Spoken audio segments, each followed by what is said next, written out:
Olá, amigos do programa Rota 44. Mais uma vez, uma satisfação estar aqui conversando com vocês. Hoje, 16 de janeiro, é uma quinta-feira, o ano é 2020.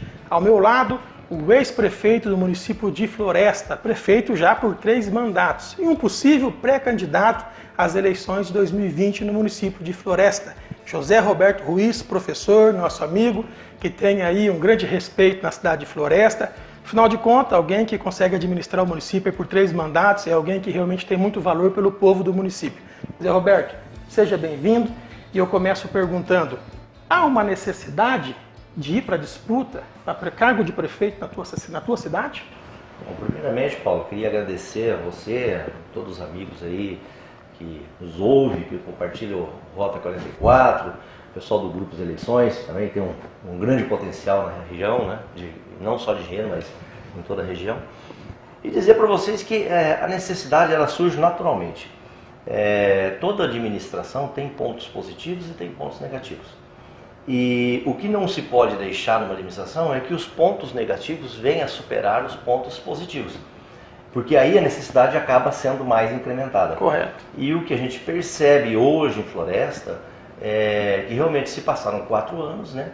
E que muitas coisas foram feitas, mas muitas coisas deixaram de ser feitas. Certo. Então acabou não atingindo a expectativa.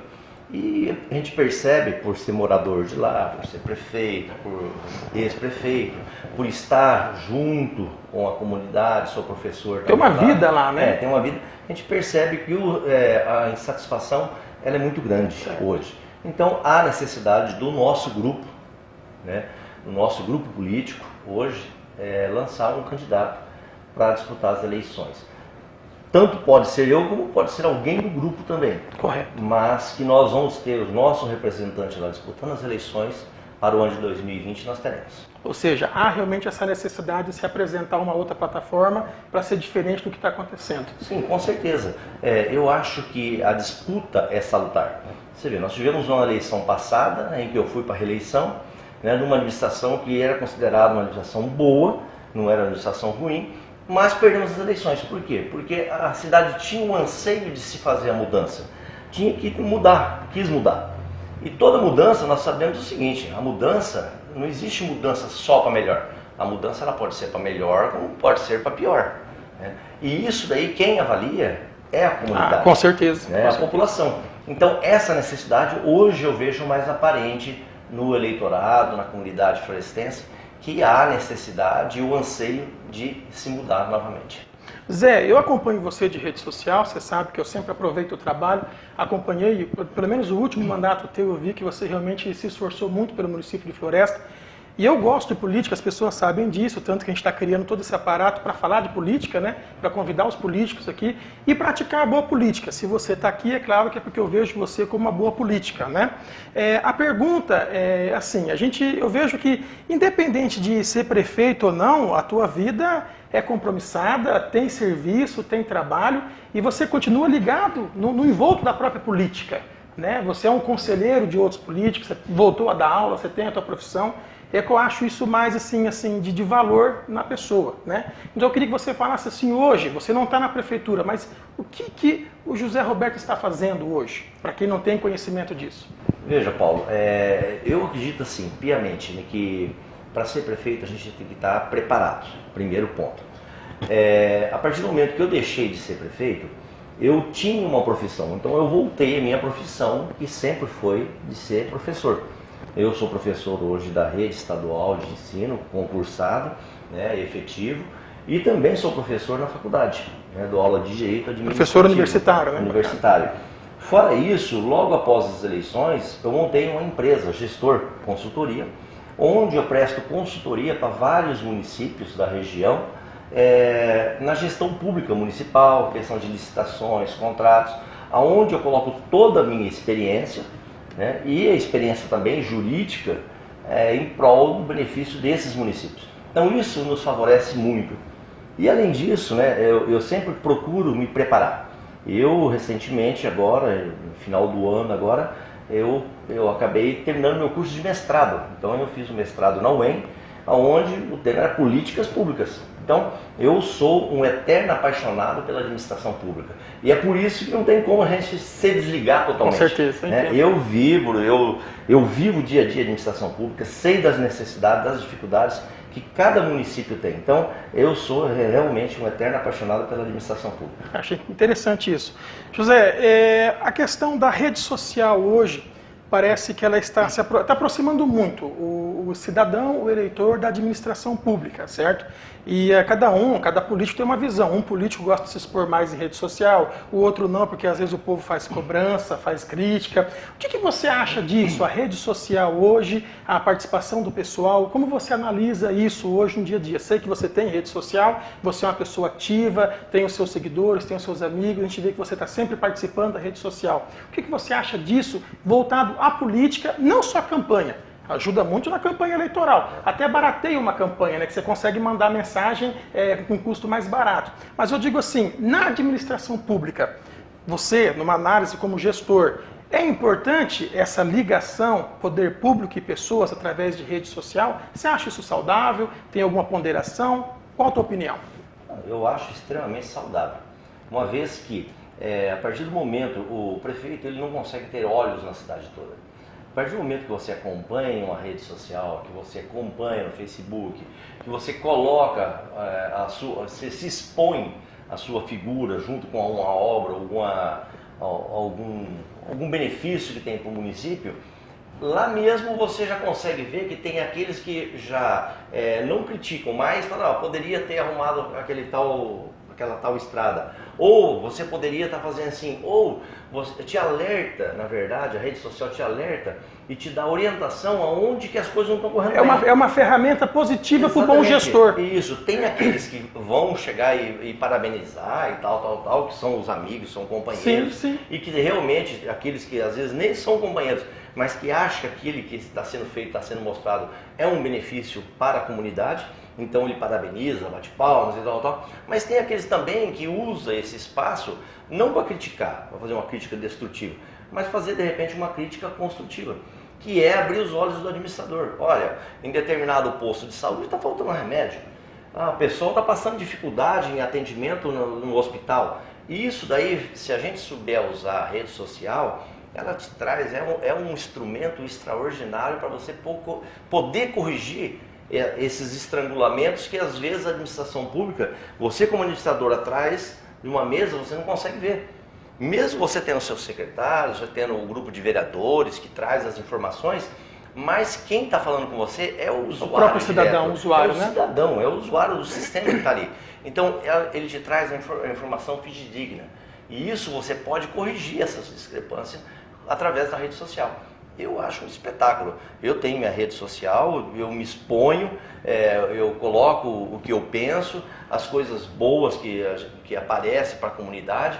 Até hoje temos um grupo que contém empregos, colocamos empregos para ajudar, para espalhar aquela... Né? Exatamente. Então a rede social ela tem que vir para ajudar, não para atrapalhar. Sim. Né? A preocupação é a fake news, a gente tem batido muito nisso. Isso. E principalmente em época de campanha aparece muito isso, né? Histórias que não são verdade, notícias que são inventadas em fundo de quintal, joga em WhatsApp, joga no Facebook, e aquilo torna uma proporção e acaba atrapalhando, porque é mentira de fato. Então, assim, esse cuidado que você pede, né? Cuidado com fake news. Olhar aonde você está recebendo essa informação, se realmente é verdade, né? Se vai passar adiante, se tem fundamento e tudo mais. Isso é muito importante. Se propaga muito rápido, né? Se propaga. E na rede social, você sabe, numa cidade pequena igual a Floresta, nós sabemos quem é quem. Sim. Então, a hora que você recebe uma informação, você sabe a pessoa que postou essa informação, então você já sabe o que é a informação. Sim, ela vem distorcida, ela vem proporcionalmente para prejudicar e não para ajudar, com o intuito de ajudar. Por quê? Porque nós sabemos que a pessoa ou ela está sendo paga por alguém, sim, ou é uma pessoa que tem má intenção. Sim, má intenção. Entendeu? Então isso daí é normal. Então a gente tem que saber conviver com isso daí e saber quem é quem. Eu às vezes olho lá, a hora que eu vejo lá o nome da pessoa e vejo aquele monte de crítica, às vezes às vezes eu nem paro para ler. Correto. Né? Agora, quando vem de uma pessoa que você às vezes não conhece, ou às vezes uma pessoa que realmente está precisando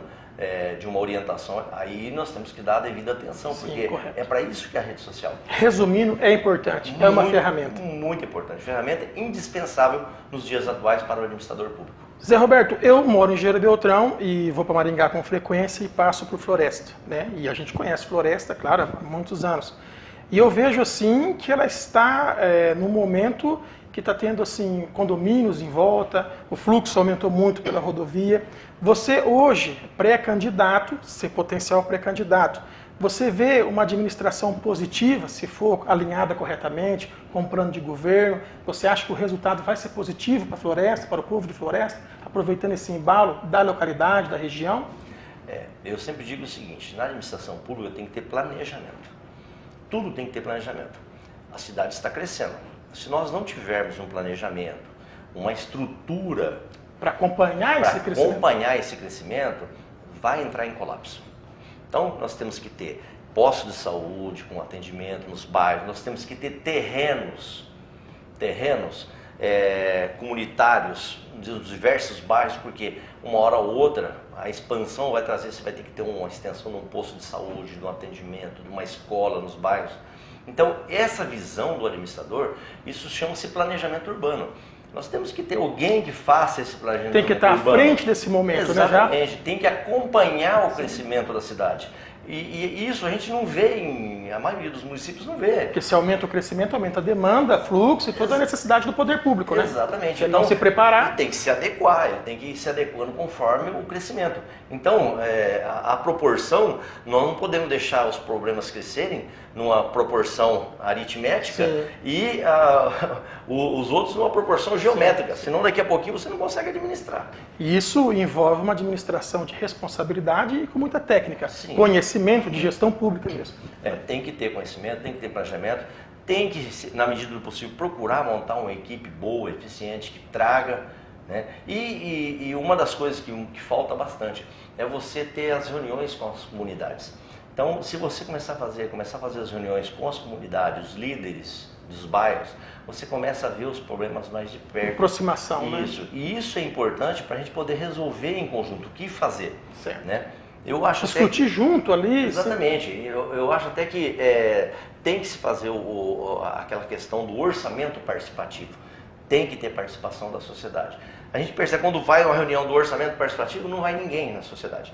Mas a hora que você convoca a pessoa, fala assim, nós vamos decidir o destino da cidade. Sobre isso e pronto. Sobre isso, para esses 12 meses que vão vir. Eu preciso da sua colaboração.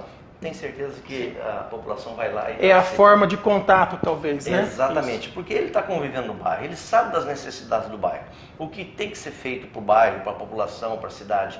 Então isso é importante você saber ouvir e colocar no orçamento, no planejamento. Sabemos que os orçamentos das cidades são pequenos, as receitas geradas nos municípios é muito pequena. A maioria dos municípios, aí, 80% vive do FPM e das transferências correntes, tanto do estadual como federal, mas é importante que o município saiba administrar esse dinheiro, esse pouco dinheiro, de uma maneira efetiva, que possa ser voltado realmente para a população. Correto. José, aproveitando que você já comentou sobre isso, a questão de governo estadual, saindo um pouco da esfera política local de Floresta, tua mensagem pessoal, a tua análise pessoal, que eu sei que você entende bem de política, a nível de Estado, como você está analisando hoje o trabalho, o que você está vendo da política do Estado? Olha, a nível estadual eu acho assim, tá ficando a desejar, poderia ser feito muito mais, entendeu? Deu uma paralisada em alguns projetos que vinham sendo feitos nas administrações anteriores, deu-se uma paralisada, né? Se cortou gastos em algum sentido, mas se aumentou em outro sentido, em outras áreas. Então, eu assim, se fosse avaliar hoje, eu não acho uma administração boa hoje. Eu acho assim, uma administração fraca hoje no governo do Estado. Teve embates muito grandes com os professores, embates isso desgasta com bastante, os funcionários públicos. Então, eu acho que esse desgaste foi um desgaste muito desnecessário agora, nesse momento, nesse exato momento. Então, eu acho que está faltando muito investimento ainda. Por exemplo, eu falo da minha área, que eu sou mais professor. Sim, correto. Vinha sendo feito fui presidente do Fundepar, fiquei 6 meses no Fundepar, e nós tínhamos um projeto da Escola 1000, queríamos implantar agora a Escola 2000 para poder fazer as reformas das escolas, fazer a climatização das salas de aula, dar um ambiente mais tranquilo para os estudantes. Mas a gente percebe que as coisas deram uma reduzida, diminuiu-se o ritmo, né? Então isso fica a desejar. E os professores, que são formadores de opinião, realmente se sentem revoltados, né? Porque tinha uma expectativa de aumento, não tem. Tinha uma expectativa de avanço, não tem. Então só está tirando, tira essa licença-prêmio, que antes tinha, agora não tem. Então só vê as perdas do direito e realmente acontece a nível de Estado, está acontecendo uma desvalorização muito grande para a classe do professor. Isso é preocupante. É preocupante porque assim, a educação é a base de tudo. Base de tudo. Olha, eu não vejo outro caminho, sinceramente, pessoal. Eu não vejo outro caminho para se acertar a situação de uma cidade, de um estado ou de um país, se não for através da educação. É a base de tudo a educação. Então, se você não tem uma valorização na área de educação, dificilmente você vai conseguir progredir. Você vai andar, mas não vai progredir como deveria progredir. Porque não vai conseguir lá atingir aquele jovem que está estudando, que ele tem que estudar, que é através da educação que ele vai conseguir as coisas. Eu falo assim porque o meu falecido pai, minha falecida mãe, desde aqueles tempos lá, passaram dificuldades, não tinha estudo, mas fizeram os filhos estudar, os filhos se formar. E o que nós conseguimos até hoje, todos os filhos deste casal, que hoje não está mais presente, né, que é o meu pai e minha mãe, todos tiveram progresso na vida, né, através do quê? Do estudo. Sempre estudando. Então, é o caminho para quem é pobre, para quem não tem dinheiro, não tem condições, o caminho é estudar. É você se formar, é fazer uma faculdade, depois faz a segunda faculdade, como eu acabei fazendo a segunda faculdade, e vai para cima, porque o caminho realmente é o estudo. Agora, se você não tem valorização, fica difícil. Tá? Então, vejo isso que não é uma boa administração hoje no Estado. Zé Roberto, nível nacional, tua análise, o que você está achando até o momento? Foi um ano de governo, qual a tua opinião sobre isso também? Olha, a nível nacional, eu acho que está se fazendo muitas tentativas. E eu acho que está assim, tem perspectivas boas aí. Sabe? Conseguiu conter algumas coisas, a inflação, está conseguindo voltar ao crescimento do país através de investimentos, através do PIB, que é o nosso Produto Interno Bruto. Então eu vejo assim, existe um esforço muito grande para se corrigir. Tem potencial. Tem potencial. Algumas coisas, o temperamento do nosso presidente, sim. Que tem que ser contornado um pouquinho, que ele é realmente um temperamento meio difícil. Mas a gente percebe, pelo menos é o que eu vejo que repassa para mim, que a intenção dele é boa. A intenção é boa. Precisa só aprimorar e cada vez mais intensificar e melhorar a equipe. A equipe que auxilia eles, que sempre tem que ir melhorando a equipe, tem que fazer isso, fazendo aquilo, né? Sempre tem que trazer pessoas. E sem medo de fazer substituição, né? Exatamente. Se não está se desenvolvendo, é como se fosse uma empresa normal, não tem desempenho, vamos trocar. Tem que trocar. A gente vê que tem algumas áreas que precisam ser incrementadas. Estão sendo Isso é falha grave em administração de município, né? Não, em todo, né? É uma coisa assim que a gente vê assim, que está vendo que o secretário não está indo bem, e o prefeito vai mantendo. E vou falar para você uma coisa, né? Todos erram desse maneira, porque eu também já errei desse jeito. Sim, concordo. A secretária não está funcionando, Mas vamos dar mais um tempinho, vamos esperar um pouquinho. Tá? O cara não tem o que fazer. Né? Gente, tem que parar com isso. Né? Eu acho que o amadurecimento político é muito grande. E o amadurecimento político, ele não chega numa gestão, ou às vezes até em 2 gestões. É de 3 gestões para lá, ou você tem que estar vivendo o município dia a dia, porque tem cara que não funciona, não adianta. Se não funciona, é uma pedra, é uma máquina. É uma peça. Se aquela peça não está boa, você tem que substituir por uma peça boa. Tem que estar tudo em sintonia, né? Tem que dar resultado. A administração pública tem que dar resultado. E assim, eu vejo que o povo tem pressa. Né? O povo tem pressa. O povo tem pressa, quer que as coisas aconteçam de uma hora para outra. E a necessidade pública, faz essa pressa. A administração pública, ele é um elefante. Sim, né? sim. Ele anda muito lento. Devagar. Ele se move muito lento. Porque a carga é pesada, tudo em volta. Então tem que ir com um jeito para as coisas não saírem fora do trilho. Conversamos com José Roberto Ruiz, de Floresta, ex-prefeito de Floresta, uma pessoa que eu tenho um enorme carinho. Fiquei muito feliz de estar convidando ele aqui para estar conversando com a gente e ele disponibilizou esse tempo. José Roberto, eu sempre deixo no final, a primeira entrevista foi o atual prefeito de Terra Boa, esteve aqui conversando com a gente também, e eu sempre deixo no final para que você fale com teus eleitores, com os teus amigos, com os cidadãos de Floresta. Fique à vontade, converse com o povo Obrigado, de Floresta. Bom, primeiramente a oportunidade, agradecer a oportunidade, Paulo, mais uma vez, né, de você ter dado esse espaço para a gente. Agradecer a população de Floresta pelo apoio, sempre juntos, né? A gente recebe constantemente o apoio da população. Isso é importante, a gente ter do lado da população. As eleições para 2020 vão estar aí. Pode até não ser eu o candidato, mas o nosso grupo terá o candidato próprio. Ou poderá ser eu mesmo, né? Às vezes, nas redes sociais dos nossos adversários, falam, não pode ir, que o Zé Roberto está com processo ali, está com não sei o quê. Os fake news. Os fake news. Nada a ver. Se depender disso, eu estou liberado para ser o candidato, não tem nada que me impeça, né? A não ser a minha família, que Claro. tem que respeitar a ideia da minha família, né? E dos meus amigos, que é o do meu grupo, né? Então, nós tivemos algumas perdas no grupo, né, durante a perca da eleição até agora, mas tivemos muito acréscimo também. Muitas pessoas que não votavam, Se somou mais, né? somou mais, acabou vindo. Então isso, eu acredito o seguinte, hoje nós estamos mais fortalecidos. Então nós estamos aí agora reunindo o grupo, vamos sentar, vamos ver quem é os companheiros que querem ser candidato, vamos ver aqueles que foram para lá, não tem problema, é uma questão política, é assim mesmo, né? Foi para lá porque tem algum objetivo, tem algum interesse, tem alguma coisa que possa ser melhor para ele e que vá. Tem que respeitar. Que tem que respeitar. E pode ter certeza que fiquem, né, aqueles que querem um município cada vez melhor, e nós estaremos aí, vamos disputar as eleições, pode ter certeza que nós vamos ser vencedores nessas eleições agora de 2020. Então eu só tenho que agradecer a todos pela força, né, e dizer aquela passagem, né, tudo pode naquele que nos fortalece. Lindo, Zé Roberto, lindo. Obrigado, muito obrigado mesmo. Pessoal de Floresta, cidadãos de Floresta, o meu agradecimento, né, pela permissão de estar aí entrando nos lares de vocês, através desse vídeo, correto? Com certeza vamos estar fazendo mais entrevistas e levando a boa política, tentando trazer para conversar pessoas que realmente a gente vê que faz a diferença na política.